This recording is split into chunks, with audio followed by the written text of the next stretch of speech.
साबिक army chief पर इल्जामात की बौछार करते हुए कहा कि उनके खिलाफ तहरीक अदम एतमाद जनरल कमर जावेद बाजवा के कहने पर अमल में लाई गई। उन्होंने कहा साबिक army chief general Qamar Javed Bajwa ने अपने ओहदे की तौसीक के लिए मंसूबा बनाया था। इसी तरह जुमेरात को यूट्यूब पर तकरीर करते हुए नवाज शरीफ को चैलेंज दिया कि वो पाकिस्तान आए और उनके मुकाबले में इलेक्शन लड़े। उन्होंने कहा कि यह कहा जा रहा है कि लेवल प्लेइंग फील्ड तब होगी जब नवाज शरीफ वापस आएंगे। सबके करप्शन केसेस तो खत्म हो गए हैं, अब रह का गया है, उनको वापस बुला लें। वो वापस क्यों नहीं आ रहे? उन्होंने चैलेंज तो नवाज शरीफ को किया है, लेकिन अब खबरें उनके चैलेंज के जवाब में उन्हीं की जमात के साबिक रहनुमा परवेज खटक के चैलेंज के हवाले से सामने आ रही हैं कि चेयरमैन तहरीक इंसाफ को उन्होंने चैलेंज किया है कि वो केपी के किसी भी हलके में उनके खिलाफ इलेक्शन लड़े तो उनकी अहमियत का अंदाज़ा हो जाएगा। यानी वो कह रहे हैं कि अगर उनमें हिम्मत है तो वो परवेज खटक के मुकाबले में इलेक्शन लड़के दिखाएं। ज़रा ये भी दावा कर रहे हैं कि सदर मुमलिकत ऑफिस एक बार फिर चेयरमैन पीटीआई और इस्टेब्लिशमेंट के दरमियान माफ़ी तलाफी के लिए सरगर्म हो गया है। गुज़श्ता दिनों बानी तहरीक इंसाफ का बनी गाला में क़याम भी इसी सिलसिले की एक कड़ी थी और इसी हवाले से ज़रा ये दावा कर रहे हैं कि इन्हीं दिनों किसी एक मोतबर कारोबारी शख्सियत के जरिए दोबारा पैगाम रसानी की कोशिश भी की गई है, लेकिन इस कोशिश का भी कोई मस्बत जवाब नहीं आया क्योंकि इस्टेब्लिशमेंट किसी भी सूरत में साढ़े 9 मई के हवाले से दरगुजर करने को तैयार नहीं है। यहाँ एक बात तो तय है कि चेयरमैन तहरीक इंसाफ एक तरफ तो एंटी इस्टेब्लिशमेंट नए हुए हैं, दूसरी तरफ वो अपने लिए स्पेस हासिल करने के लिए भी कोशा है और कई कोशिशें कर चुके हैं। कोशिशें बाराबर होंगी या नहीं होंगी बात करेंगे।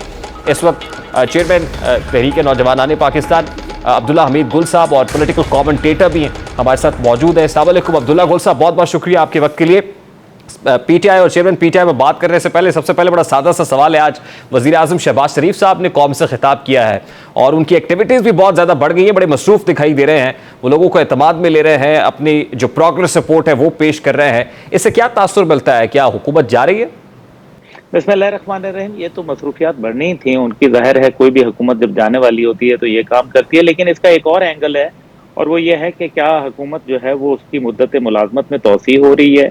ये है बहुत बहुत अहम, क्योंकि ऐसा महसूस हो रहा है कि IMF और वर्ल्ड बैंक ने जिस तरीके से आपको कर्जा दिया और उसमें 3 मुख्तलिफ हुकूमतों के साथ डील करना पड़ेगा, मौजूदा और दरमियान में इंटरम और उसके बाद आने वाली हुकूमत, तो एक कॉन्स्टिट्यूशनल प्रोविजन मौजूद है और उसके अंदर यह है कि एक ये भी ख्याल आया जा रहा है कि जो कर्जा है वो तो ये हुकूमत लेगी, लेकिन उसके बाद फिर आने वाली इंटरम हुकूमत जो है शायद उस मामलात को उस अंदाज में ना चला पाए और फिर मजीद आने वाली हुकूमत जो है वो मजीद उसमें कोई कमी कोताही कर दे। इसलिए फौरी तौर के ऊपर इस हुकूमत का कंटिन्यू करना, अपने टेन्योर को आगे बढ़ाना जो है ये अहम है। इसके अंदर इत्तेहादी जो जमातें हैं उनकी आपस की अपनी मामलात हैं, क्योंकि पीपल्स पार्टी की ये सोच है कि जो लोग उसने जनूबी पंजाब और दीगर अजला से लोगों को इकट्ठा किया है किसी भी लालच के अंदर, तो वो जो लोग हैं वो उससे बददन हो जाएंगे, इसलिए पीपल्स पार्टी फौरी जो है वो इंतखाबात जाती है। तीसरी तरफ जो है मुस्लिम लीग है, जो कि जाहिर है उनके अपने मजबूरियां हैं, उनको मालूम है कि जो भी हुकूमत का कठिन मराइल थे, जो मुश्किलात थी वो तो उनके ऊपर आई, क्योंकि पीपल्स पार्टी ने तो बड़े एक खामोश तमाशाई का किरदार अदा किया और उसके अंदर मजे तमाम हुकूमत के जो थे वो उन्होंने लिए। तो इस टाइम पे जो मुझे इंटरम सेटअप जो कि पंजाब के अंदर है या जो जिस तरह से चल रहा है केपी में, ये तो मुझे कंटिन्यूएशन के अंदर नजर आ रहा है और दूसरी तरफ जो है वो मौजूदा हुकूमत की भी एक्सटेंशन की बातें जो हैं वो आज शुरू हो चुकी हैं। मुल्क की जो सिक्योरिटी सूरत हाल है वो रेहान तारिक साहब आपके इल्म में है कि बहुत ही दिगरगूं है, क्योंकि एक आखिरी मरहले के अंदर एक आखिरी मार्का जो है वो इस टाइम पे लड़ा जा रहा है। छोटे कैंटोनमेंट्स को निशाना बनाया जा रहा है। जो सानिया हुआ बहुत ही खतरनाक, जो कि जोब के अंदर हुआ, उसको आप बिल्कुल साइड पे नहीं रख सकते, क्योंकि ये बाकायदा मेरे इतलात के मुताबिक दाइश और तहरीक तालिबान पाकिस्तान का गठजोड़ के नतीजे में हुआ और इस किस्म के वाक़यात जो कि एक आपके चंद दिनों में 3 मेजर अफसरान और मुतअद्दिद तकरीबन 50 के करीब शहादतें हो चुकी हैं, ये बहुत बड़ी बात है। इसलिए सिक्योरिटी सूरत हाल को सामने रखते हुए मेरे ख्याल में अफवाज पाकिस्तान के अंदर भी कुछ तोसी जो है वो शायद उन सिक्योरिटी इदारों के सरबराहान को दी जाए जिनकी मुद्दत ये एक और डायमेंशन है और बड़ी इंपॉर्टेंट डायमेंशन है, लेकिन जिस तासुर का इजहार और खदशे का इजहार आप कर रहे हैं कि हुकूमत की मुद्दत मुलाजमत बढ़ जाएगी, तो गुज़श्ता रोज़ वज़ीर आज़म शहबाज शरीफ ने कहा कि 14 अगस्त को असम्बली अपनी आईनी मुद्दत पूरी करने जा रही है और लग ये रहा है कि जो पॉलिटिकल नैरेटिव इस वक्त शहबाज शरीफ साहब बना रहे हैं, या वो ए टाइम यूज कर रहे हैं, वो लैपटॉप डिस्ट्रीब्यूशन सेरेमनी से खिताब करते हैं, फिर कौम से खिताब अब से कुछ देर पहले उन्होंने किया है, उससे तासुर तो यही है कि हुकूमत ये चाहती है कि इसी नोट पे इख्तिताम करे और उसके बाद पॉलिटिकल नैरेटिव बिल्डिंग करे।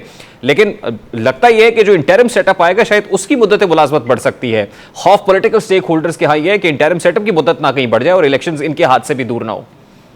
जी, ये दो मुख्तलिफ आ रहा है। बिल्कुल मैं आपकी बात से भी इत्तफाक की राय रखता हूँ कि इसमें या तो इंटरिम सेटअप जो भी आए उसकी मुद्दत जो है वो उसमें तौसी हो जाए, लेकिन उसमें सिर्फ एक ही हिंच है और वो है IMF का, जिसके अंदर वो कहते हैं कि आपको पैसे हम तब देंगे जब आप जो है वो बाकायदा एक जो प्रोसेस है कानूनी और आईनी उसको आप मलूज़े खातिर रखेंगे। तो ये एक वो वाहिद बात है जिसकी बुनियाद के ऊपर ये आज ही रिसेंट डेवलपमेंट है जिसके अंदर मौजूदा हुकूमत की तौसीक की बात हो रही है।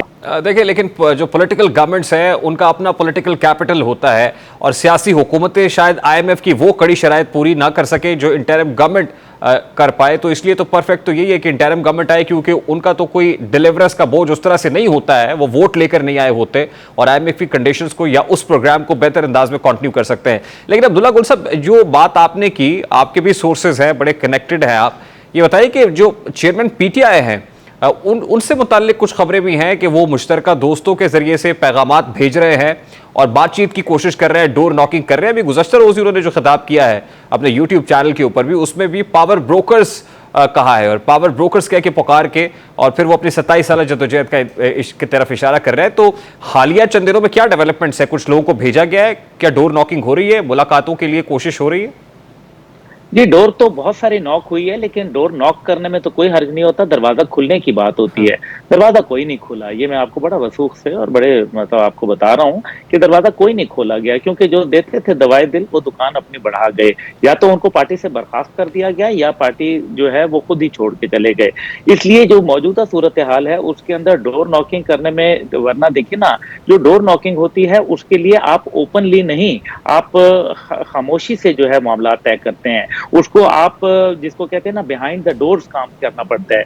उसके लिए आपको YouTube चैनल के सहारे लेके या सोशल मीडिया का सहारा लेके दरखास्त नहीं करनी पड़ती। इसलिए आपने, उनका पहले भी इंटरव्यू था, उसके अंदर उन्होंने कहा जी मैं तो बात करना चाहता हूं, लेकिन वहां से तो अभी तक कोई बात नहीं आई, क्योंकि उसके अंदर भी बहुत वजूहात हैं। आपको अगर पास्ट ट्रैक रिकॉर्ड याद होगा तो जब जनरल राहील शरीफ साहब चीफ ऑफ आर्मी स्टाफ थे तो उस टाइम पे जब उन्होंने इनको और ताहिरुल कादरी साहब को कहा कि आप आए बात करने के लिए, तो इन्होंने अवाम के अंदर बात रख दी कि मुझे तो राहील शरीफ साहब ने बुला लिया। ये बड़ी एम्बेरसमेंट हो गई थी, क्योंकि मामलात तो मुल्की सतह के ऊपर जो है एक आप जिम्मेदार शख्सियत का सबूत देते हैं। फिर आपको याद होगा कि इसी तरीके से सलमान अहमद साहब और दीगर जिन लोगों की कुछ मुलाकातें अहम लोगों से हुई मुल्की मफादात के लिए, मुल्की बेहतरी के लिए, उसको जो है वो तश्तबाम किया गया, उसको मीडिया की जीनत बनाया गया।